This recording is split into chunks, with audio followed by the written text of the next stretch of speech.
Quoi de neuf les gars? Bienvenue dans un autre épisode de BA pour Build. Aujourd'hui est notre premier jour de course avec le JumpCon. Dans l'épisode précédent, nous avons fait un bref essai. Pas autant que souhaité, mais la lumière du jour commençait à baisser. Un jour plus tard, nous avons apporté cet objet à l'événement Hoopty Cross. Il y a une piste juste derrière nous. La file d'attente pour entrer est très longue, donc nous n'avons que les 5 gallons de carburant mis initialement. Espérons que nous ne manquerons pas de carburant. Alors nous allons décharger le JumpCon maintenant. Je vais changer un peu de choses de réglage et préparer la voiture pour la course. Et nous devons voir si nous passons l'inspection technique. De nous voir courir cette chose, ce qui est très excitant. Je suis vraiment heureux de cela. Se tenir derrière cela, cependant. Nous avons rencontré un problème, donc cette sangle est à son maximum. Ouais, la dernière fois que j'avais été autour de ces deux, mais nous n'avions pas une sangle assez longue. Nous sommes à notre maximum et devons pousser cette chose hors de la rampe. Si nous pouvions avoir de l'aide pour pousser, ce serait super. C'est une voiture de course légère, pas de problème. Elle est faite de fibres de carbone et ensuite beaucoup d'acier. Écoutez, 3, 4...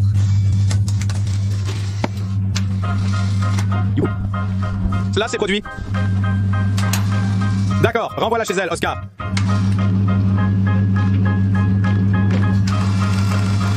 Nous avons donc d'abord testé notre garde au sol. Bien joué, Paul. D'accord, elle est au sol. D'accord, nous avons déchargé la voiture. Nous devons faire un peu de réglage, Oli. Nous avons envoyé quelques journaux de données en arrière et en avant. Jésus, si cette porte fonctionnait. Donc, quelques journaux de données en arrière et en avant à Oli, et ils ont trouvé un réglage que j'avais là-bas qui n'était pas optimal. Donc, je vais voir si je peux aller de l'avant et faire appliquer le changement et... Oh, il fait chaud aujourd'hui. Nous allons commencer dans une seconde. La prochaine étape, c'est l'inspection technique. Espérons qu'elle se déroule mieux. Heureusement, ils sont venus pour nous aider, donc... Nous avons reçu un traitement Very Important Person ici. Vous avez dit y avoir jeté un coup d'œil? OK, allons-y quand vous êtes prêts. Inspection technique. Échec pour la table de puissance qui se détache. Il faut la serrer et ajouter de la couverture. Le reste est bon. D'accord, nous allons le régler. Nous avons apporté nos modifications pour passer la technique et nous allons sortir pour faire notre premier tour. Je vais faire celui-ci assez modéré. Il fait 114 degrés à l'extérieur, environ 170 à l'intérieur de la voiture, donc j'ai un chiffon mouillé autour de mon cou. Donc, c'est le mieux que nous avons et donc oui, nous allons probablement faire la course, puis nous rafraîchir, puis faire la course, puis nous rafraîchir. C'est probablement le plan de jeu. Le véhicule semble totalement d'accord avec la chaleur, c'est juste... Les violettes n'étaient pas tellement...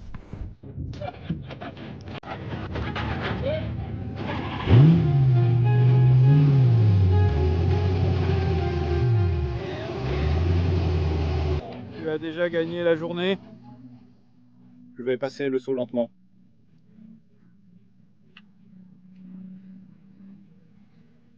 Je vais tout frapper d'autre si tu veux une seconde ou une troisième. Si ça se sent bien, reviens simplement encore sur le voyage.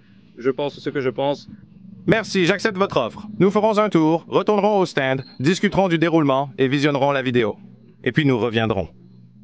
D'accord, les gars, je vais faire juste un tout petit peu de commentaires en voix off pour vous faire savoir Voici les pensées et sentiments que j'ai en observant ces images depuis la cabine pour que vous puissiez vous représenter la scène dans son ensemble. La première étape consiste à toujours caler une voiture de course au départ. Au début, soulever la barre en brouillant la ligne. Vous pouvez voir en entrant dans les rues, ici tout de suite, je suis en train d'effleurer toutes les gaz. Vous pouvez entendre gaz ouvert, gaz fermé. Il y a si peu d'adhérence ici, où il y a tellement de pression de pneus à l'arrière que chaque fois que je mets les gaz à fond, c'est juste tout droit. Pour l'instant, donc, j'ai une nouvelle bosse sur l'accélérateur à l'arrière. Ça sort. Je m'apprête à faire le premier saut ici. Et vous pouvez voir que je mets les gaz et que je me mets droit. Puis que je relâche un peu, je suis juste posté sur ce travail. Le plan de jeu pour cette première ligne, ils ont dit que tout le reste est rapide, comme ces sauts vont lentement, nous sauterons plus tard, donc ça a l'air vraiment lent. Et quand vous filmez avec la caméra, avec une très longue focale, et que vous êtes très loin en arrière, ça donne l'impression que les véhicules sont assez lents. Une fois que le véhicule se rapproche un peu du caméraman, vous pouvez commencer à voir la vitesse réelle du véhicule. Ou quand vous regardez les images de la cabine, vous pouvez voir la vitesse, mais oui, ça a l'air lent. Et ce n'était pas la course vraiment rapide, souvenez-vous, c'est notre première fois sur la piste, nous voulions la sentir.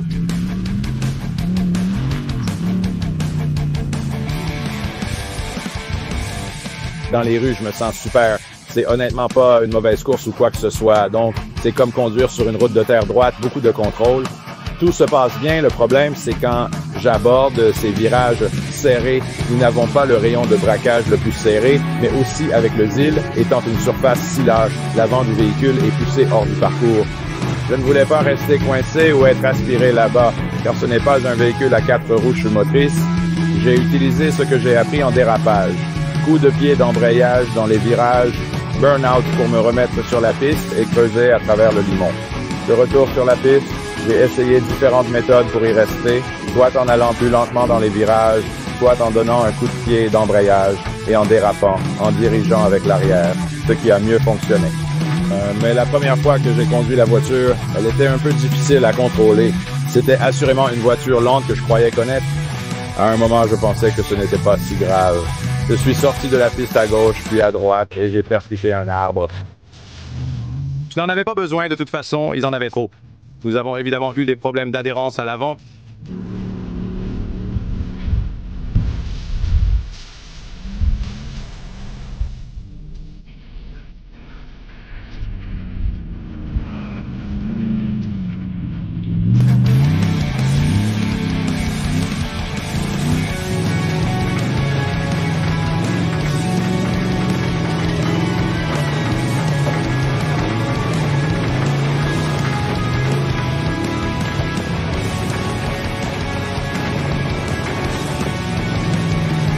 Nous avons franchi la ligne d'arrivée avec un Diva 454, environ 10 secondes plus rapide qu'avec la Mini. Elle se comporte mieux qu'un véhicule de série, ce qui est bien. Mes évents étaient vers 220, ce qui est légèrement élevé pour un moteur LS, mais acceptable. Je crois avoir inhalé environ 500 grammes de terre. Ce n'était pas bon. C'était poussiéreux. Nous devons considérablement modifier cette chose. Ce véhicule n'est pas mauvais, il est juste mal configuré pour l'instant. Cette piste est essentiellement de la largeur pour les voitures normales, donc nous roulons sur l'extérieur de la voie avec beaucoup de sable et nous n'avons pas beaucoup de poids à l'avant de cette voiture parce que je voulais vraiment pouvoir faire des wheelies. Probablement ne pas avoir beaucoup de poids à l'avant et que lorsque j'accélère, cela enlève encore plus de poids. Puis, lorsque j'entre dans un virage, je n'ai aucune adhérence. Donc mes roues sont totalement bloquées et je sous-vire hors du virage. Ce sont des choses ce que nous pouvons corriger et il y a des choses que je suis vraiment content d'avoir apprises. Ce que nous n'avons pas pu faire, c'est obtenir assez d'air à un endroit pour que nous puissions tester notre atterrissage. Je veux dire, c'était vraiment doux quand l'arrière montait et descendait. Mais je dois pouvoir tester mon atterrissage et, vous savez, les dommages potentiels à la boîte de vitesse et plein d'autres choses. Regardez à quel point nous sommes devenus sales en une seule course. C'est maintenant la Lamborghini la plus sale du monde. De loin. C'est génial. Nous avons apporté de nombreuses modifications pour résoudre le problème. Nous venons de sortir le Mini et il était 10 secondes plus rapide que la première fois. Nous n'avons pas construit une voiture lente. Le Mini est bien trié et a bien fonctionné, mais l'avant pousse comme si on poussait juste dans les virages. Cela arrive dans chaque véhicule. Le problème n'était pas seulement nous.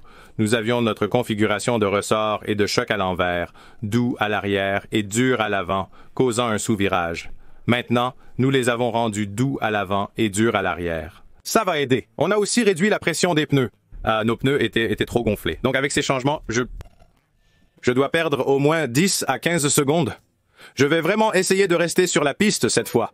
Oscar va rouler avec moi pour me soutenir moralement. C'est parti, mon pote.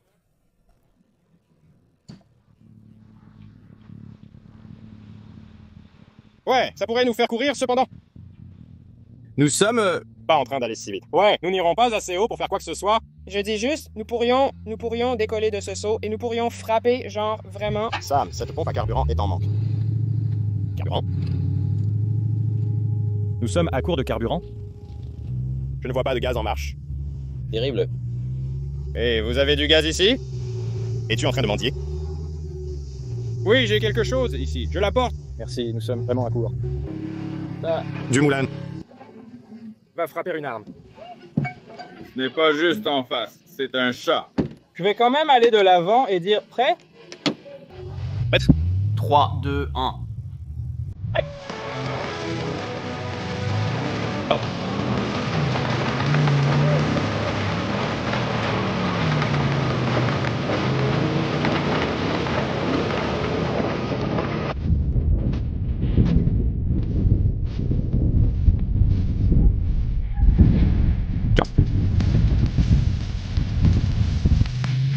Ça ressemble à du lierre. Beurre, même pas dangereux pour les muets à alimenter. Alors, bien sûr.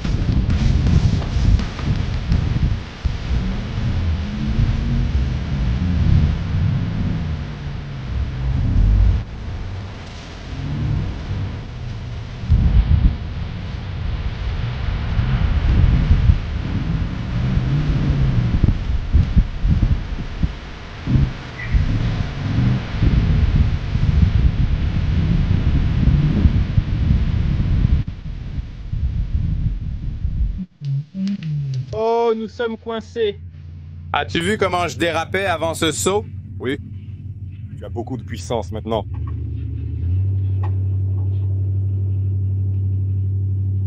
Comme une roue que ce pneu ne tourne pas et c'est... Avance arrière. D'accord, nous avons cassé quelque chose. Le mur, l'ancienne a éclaté. Oui, ils ont fait une journée de tournage et ils l'entendront.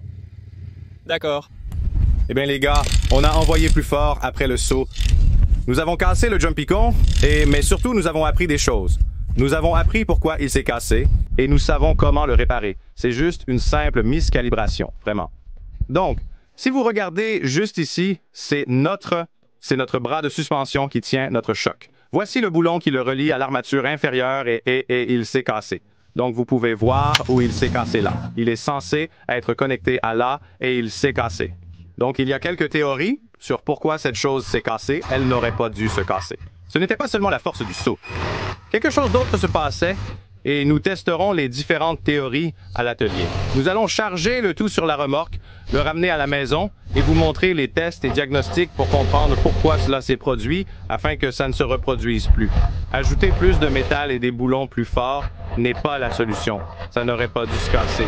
Je pense que c'est une erreur de configuration de notre part. Une fois nettoyé et de retour à l'atelier, nous pourrons simplement tout nettoyer au tuyau d'arrosage. Nous avions un tas de trous de drainage et un bac de sol et nous pouvons simplement remettre ces bouchons là-dedans, donc c'est plutôt cool. Nettoyage très rapide. Maintenant, nous allons diagnostiquer le problème à l'arrière, ici. Pourquoi cela a cassé? Comment cela a cassé et comment nous allons le réparer pour qu'il ne casse plus?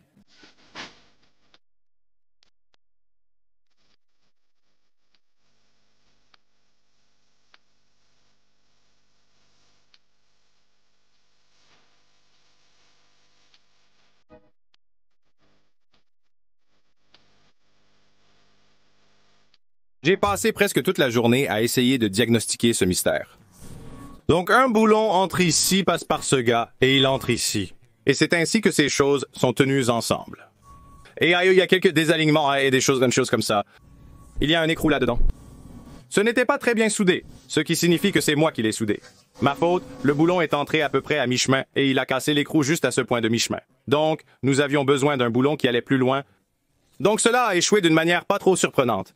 Et je pourrais voir comment cela échouerait sans que rien de trop fou ne se passe ici. La chose étrange, c'est que de l'autre côté, nous l'avons également démonté et le boulon s'est effectivement plié de ce côté. Et ce boulon a une force de cisaillement de 25 000 livres, donc une force de pliage de 25 000 livres.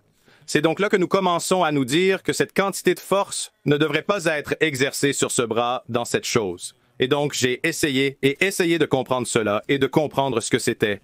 J'ai parlé à Sam qui a conçu cette chose. Il a une école de pensée, j'ai parlé à Jason Fenske, d'Engineering Explained. Il a aussi quelques idées, et j'ai parlé au gars qui possède Locked Off-Road, la compagnie de tir, pour voir ce qu'il pensait. Et beaucoup de pensées différentes flottent, mais elles reviennent toutes à la même chose. Nous devons le réparer, puis nous devons tester notre réparation et observer notre suspension pendant son actionnement. Dans le prochain épisode, nous développerons une solution pour solidifier considérablement cette pièce.